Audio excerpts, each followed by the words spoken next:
देखिए, अगर किसी को आर्म फोर्सेस ज्वाइन करना होता है तो उसके दो तरीके होते हैं। पहला होता है परमानेंट कमीशन और दूसरा है शॉर्ट सर्विस कमीशन यानी कि SSC। लेकिन अब जो नई पॉलिसी आई है इसमें परमानेंट कमीशन और शॉर्ट सर्विस कमीशन के साथ साथ एक और पॉलिसी ऐड हो चुकी है जिसे अग्निपथ कहा जा रहा है। और आज के इस वीडियो में हम अग्निपथ के बारे में बात करने वाले हैं। सबसे पहले आपको बता देते हैं कि ये जो योजना है ये सिर्फ और सिर्फ सिपाही लेवल पर काम करेगी और सिपाही लेवल पर भर्ती होने के लिए ही बनाई गई है। इस योजना का आर्मी ऑफिसर रैंक से कोई भी लेना देना नहीं है। कहने का मतलब ये है कि ऑफिसर रैंक पर भर्ती प्रक्रिया पहले की भांति ही चलती रहेगी। अब अगर किसी को आर्मी में सैनिक लेवल पर भर्ती होना है तो वो सिर्फ इसी योजना के तहत ही आर्मी को ज्वाइन कर सकेंगे। पूर्व से जो चली आ रही भर्ती प्रक्रियाएं हैं उनको पूर्ण रूप से बंद कर दिया गया है। और इस स्कीम में जिसकी भी एज 17.5 साल से 21 साल के बीच है एवं इसके साथ साथ अगर वो 10वीं और 12वीं पास है तो वो ही इस स्कीम में अप्लाई कर सकता है। और जवानों को जो पहले सैलरी मिलती थी अग्निपथ योजना के तहत वो सैलरी ज़्यादा मिलेगी। पहले जो सैलरी मिलती थी उसकी शुरुआत होती थी 21,700 रुपये से, लेकिन अब अग्निवीरों को पहले साल में 30,000, दूसरे साल में 33,000, तीसरे साल में 36,500 और चौथे साल में 40,000 रुपये की सैलरी मिलेगी। और इसके साथ साथ नौकरी के दौरान 48 लाख का इंश्योरेंस भी मिलेगा। ये जो सैलरी मिलेगी इसका 30% सरकार PF के रूप में अग्निवीर फंड में जमा करेगी एवं इतनी ही धनराशि सरकार भी PF फंड में जमा करेगी जो अग्निवीरों को रिटायरमेंट के बाद दिया जाएगा, जिसकी धनराशि होगी 11,71,000 रुपये। और फंड की राशि के साथ साथ अगर आप चाहो तो आपको 18 लाख तक का लोन भी मिल पाएगा।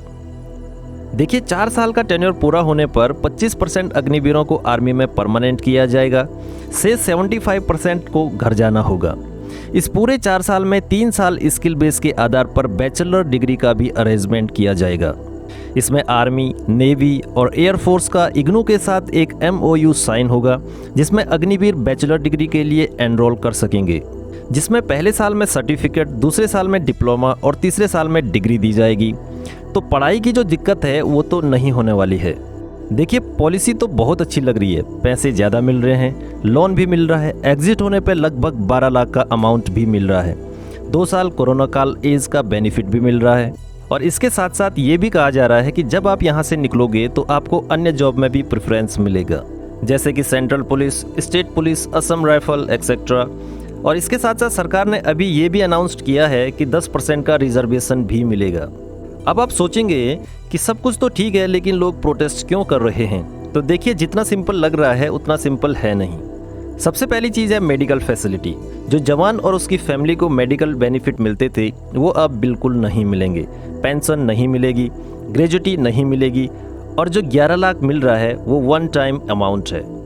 दूसरी चीज़ ये है कि अगर किसी वजह से अग्निवीर की जान चली जाती है, यानी कि अगर अग्निवीर शहीद हो जाता है तो जो बेनिफिट मिल रहे हैं वो सेम नहीं है जो एक परमानेंट या रेगुलर आर्मी के जवान को मिलते हैं। रेगुलर आर्मी के जवान के शहीद होने के बाद उसकी फैमिली को लाइफ टाइम बेनिफिट मिलता है, लेकिन इस पॉलिसी में लाइफ टाइम नाम का कोई वर्ड है ही नहीं। पहले जैसे गांव में फौज की नौकरी मिलते ही शादी फिक्स की जाती थी, एक जवान और उसके घर वाले सिक्योर और सेटल फील करते थे। अब वो चीज़ नहीं होगी, क्योंकि अब हर लड़की का बाप यही सोचेगा कि लड़का 25% में सेलेक्ट हुआ या बाहर हो गया है। देखिए, इस योजना के तहत सारी चीज़ें इस प्रकार से इम्प्लीमेंट की गई हैं। इसके पीछे 2 रीज़न है, एक डिफेंस में आर्मी पावर को बढ़ाना, दूसरा है एवरेज एज आर्मी। अब सबसे पहले हम मैन पावर एक्सपेंस की बात करते हैं।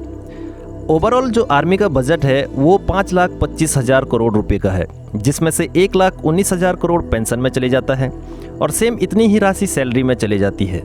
इसके बाद कुछ धनराशि खाने पीने और दूसरी चीज़ों में चली जाती है। अभी अगर कोई आर्मी में 40 साल सर्विस करता है तो सर्विस पूरी होने के बाद 40 साल तक उसको पेंशन भी मिलती है। पूरे डिफेंस बजट में से 3 लाख करोड़ इन खर्चों में चले जाता है। और जो वेपन मॉडर्नाइजेशन, नए वेपन ऐड करना, नई टेक्नोलॉजी इम्प्लीमेंट करना, इन सब चीज़ों के लिए बहुत ही कम पैसा बच जाता है। इसको हम इस ढंग से भी समझ सकते हैं कि US हो या रसिया हो, इन सब देशों में से हमारी आर्मी में मैन पावर बहुत अधिक है। भारतीय आर्मी में 14 लाख से भी ज़्यादा मैन पावर है, लेकिन अगर आज के समय में युद्ध हो जाए तो हम बहुत पीछे आ जाएंगे, क्योंकि उन देशों के पास टेक्नोलॉजी और अच्छे वेपन्स हैं। वास्तव में अगर हमें अपने देश को आगे बढ़ाना है तो वेपन का मॉडर्नाइजेशन करना बहुत ज़्यादा ज़रूरी है।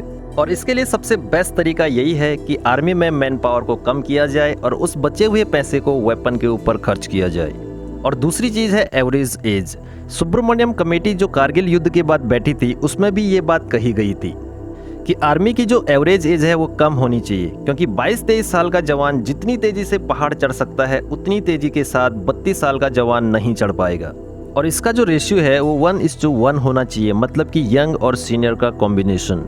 अभी जो इंडियन आर्मी की एवरेज एज है वो 32 साल है और डिफेंस इसको कम करने के लिए बहुत समय से काम कर रहा है। देखिए, इंडिया एक यंग कंट्री है और यहाँ पर यूथ बहुत ज़्यादा है। अगर एक सही पॉलिसी लागू की जाए तो बड़ी आसानी से ये हासिल हो सकता है। ये जो एवरेज एज है ये आर्मी और मैन पावर की लागत है और इन दोनों चीज़ों का सॉल्यूशन है अग्निपथ स्कीम। देखिए, हर साल 60,000 से ज़्यादा लोग आर्मी से रिटायर होते हैं और हर साल लगभग अलग अलग रेजिमेंट में इतने ही लोगों को हायर भी किया जाता है। लोकसभा में श्रीपद नायक ने बताया था कि सन 2017, 18 व 19 में 1,65,000 रिक्रूटमेंट हुए थे। उसके बाद रिक्रूटमेंट बंद हो गई। 2019 से लेकर आज तक कोई भी रिक्रूटमेंट नहीं हुआ है। देखिए, अब अग्निपथ स्कीम आ चुकी है। 1,65,000 जो आर्मी मैन है उनकी शॉर्टेज पहले से थी। अग्निपथ स्कीम आ जाने से ये शॉर्टेज पूरी हो जानी चाहिए थी, लेकिन यहाँ पर शॉर्टेज पूरी नहीं होगी बल्कि आर्मी कम हो जाएगी। अब बात करते हैं कि ये सब कैसे होगा। अग्निपथ स्कीम में 46,000 की भर्ती आ चुकी है। अगर हम 46,000 का 25% निकालते हैं तो वो होता है 11,500, लगभग 12,000 मान के चलिए। यानी कि इंडियन आर्मी में परमानेंट जो एंट्री होगी वो 12,000 अग्निवीरों की होगी, जबकि ये पहले 60,000 हुआ करती थी। अब आगे आगे ऐसा कर करके 10-15 सालों में कम मैन पावर, ज़्यादा वेपन और बिना पेंशन की आर्मी खड़ी हो जाएगी। क्योंकि अगर सरकार यही चीज़ डायरेक्ट करती तो बहुत ज़्यादा दिक्कत हो जाती। ये जो MP MLA आजीवन पेंशन लेते हैं, कुछ तो MP MLA दोनों की पेंशन लेते हैं, उनके लिए भी अगर सरकार इस लेवल की कोई स्कीम बना देती तो बहुत ज़्यादा अच्छा रहता। लेकिन ये अपना इंडिया है, यहाँ पर सरकार अपने मंत्रियों के साथ ऐसा कभी नहीं करेगी। देखिए, इसमें एक खास बात ये भी है कि इस पर्टिकुलर एज में सभी जवान अनमैरिड रहेंगे और जब 4 साल की नौकरी पूरी करने के बाद ये लोग घर वापस आएंगे तो सरकार की इनके साथ कोई भी लायबिलिटी नहीं रहेगी। जो फैमिली और बाकी बेनिफिट होते हैं वो भी कुछ भी नहीं दिया जाएगा, जिस कारण ये खर्चा भी बच जाएगा। अब पॉलिसी मेकर के लिए इससे अच्छी बात क्या हो सकती है। देखिए, अगर एक्सपर्ट की माने तो सरकार ने जो ये पॉलिसी निकाली है ये भी बहुत ज़्यादा कारगर नहीं है, क्योंकि एक जवान को ट्रेन बनाने में सरकार का लगभग 80 से 90 लाख का खर्चा आता था। पहले इस खर्चे में जवान से कम 20 से 25 साल की नौकरी ली जाती थी, लेकिन इस स्कीम के हिसाब से ट्रेनिंग का खर्चा अब भी वही रहेगा, लेकिन नौकरी सिर्फ 4 साल की ली जाएगी। और इतना खर्चा करने के उपरांत 4 साल के बाद उस जवान को सरकार सोसाइटी में छोड़ देगी। मतलब कि अगर आपको 40 साल की सर्विस लेनी है तो अब आपको 10 अग्निवीर लगेंगे, जो पहले 2 या 1 सिपाही से हो जाता था। इस हिसाब से देखा जाए तो ये भी एक नुकसान ही है। अगर इन अग्निवीरों को 4 साल की नौकरी के बाद सोसाइटी में छोड़ने के बजाय सेंट्रल पुलिस यानी कि CISF, BSF, ITBP, SSB या आसाम राइफल में डायरेक्ट तैनाती दी जाए तो पॉलिसी का इम्पैक्ट सही पड़ेगा और इसका कोई विरोध भी नहीं करेगा। देखिए, सरकार के इंटेंशन पर हम यहाँ डाउट नहीं कर रहे हैं। ऐसा नहीं है कि गवर्नमेंट कोई साजिश कर रही है, क्योंकि सरकार ने भी लिमिटेड बजट का कैसे यूटिलाइज किया जाए उसी दिशा में कदम बढ़ाया होगा। खैर छोड़िए, कम से कम इस सरकार ने सोचा तो सही कि इंडिया के अंदर डिफेंस की तरक्की की जरूरत है। बाकी की सरकारों ने तो आज तक जनता की नाराजगी के डर से कभी भी ऐसा कदम नहीं उठाया। बट थोड़ा सी मानना तो पड़ेगा कि एग्जीक्यूशन में थोड़ा इश्यू है, इसीलिए जनता इतने सवाल उठा रही है। एक और बात जो मीडिया में बहुत से लोग बोल रहे हैं कि 20 से 25 लाख रुपए मिल रहे हैं और क्या चाहिए, फिर इस पैसे को कॉर्पोरेट जॉब से कंपेयर कर रहे हैं। देखिए, आर्मी को कॉर्पोरेट जॉब से कंपेयर करना बहुत गलत बात है। आर्मी इंसान इसलिए ज्वाइन करता है क्योंकि एक जज्बे की बात होती है।